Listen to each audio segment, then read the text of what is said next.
आऊज़ुबिल्लाहिमिनश्शैतानिर्रजीम बिस्मिल्लाहिर्रहमानिर्रहीम। सामिन व नाज़रीन अस्सलामु अलैकुम वरहमतुल्लाहि वबरकातुहू।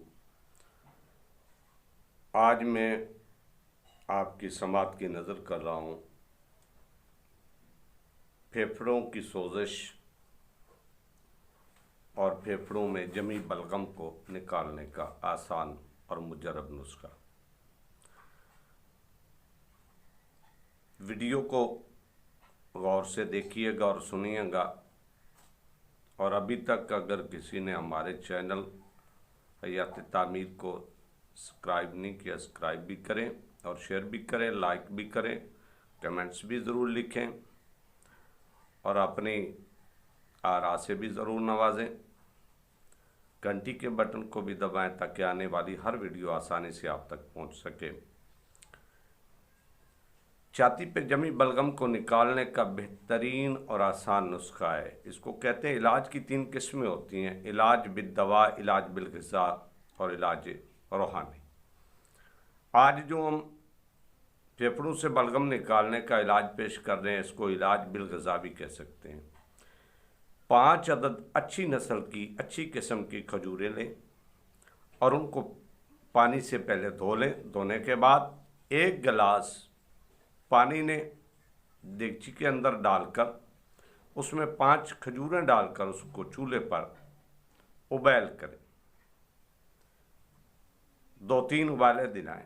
उबाल करने के बाद इसको उतार लें। सुबह निहार मुँह खजूर निकाल कर चबा कर खाते जाना। ऊपर से गर्म पानी घूंट घूंट करके जैसे चाय पीते हैं वैसे पीना। इसको आप तकरीबन 1 हफ्ता तक तो लाजमी इस्तेमाल करें। इससे ज़्यादा दिन भी इस्तेमाल किया जा सकता है, इसका नुकसान भी नहीं है। हाँ, लेकिन शुगर वाले इसको इस्तेमाल नहीं कर सकते। अब आपने वो खजूरें खानी है, ऊपर पानी, गर्म पानी पीना है, लेकिन एहतियात ये करनी है कि आपने ठंडा पानी किसी वक्त नहीं पीना। ठंडे पानी से इज्तनाब करना है और दिन में 1-2 बार भाप ज़रूर लें। इंशाअल्लाह ये बलगम पानी बनकर निकल जाएगी और आपका सांस भी खुल जाएगा, फेफड़े भी साफ होंगे। और इसके साथ साथ दिन में 1-2 बार 3 अदद मुनक्का, जिसको बड़ी दराक भी कहते हैं, एक सौगी होती है, एक इससे बड़े दाने की, इसको मुनक्का बोलते हैं, उससे दाने निकालने हैं और 3 से 5 अदद काली मिर्चें उसमें डालकर मुंह में रखकर उसको चबा कर चूसना है। फ़ौरन खाना नहीं, उसको चूसना है। चूसने से अंदर रुकी बलगम भी निकलेगी और सांस भी खुलेगा।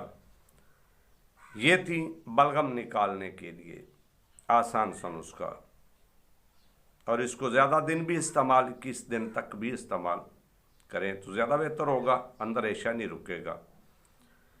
बाकी रहा, फेफड़ों के अंदर अगर सोजिश हो जाए, ज़ख़म हो जाए और वो बढ़ते ना हों, ख़त्म ना होते हों, उसके लिए अनकरीब वीडियो ज़रूर देखिएगा, सेंड करेंगे इंशाअल्लाह, उसको ज़रूर देखिएगा और अपने फेफड़ों के ज़ख़म भी ख़त्म करें। उसका बेहतरीन इलाज आपकी समातों की नज़र करेंगे।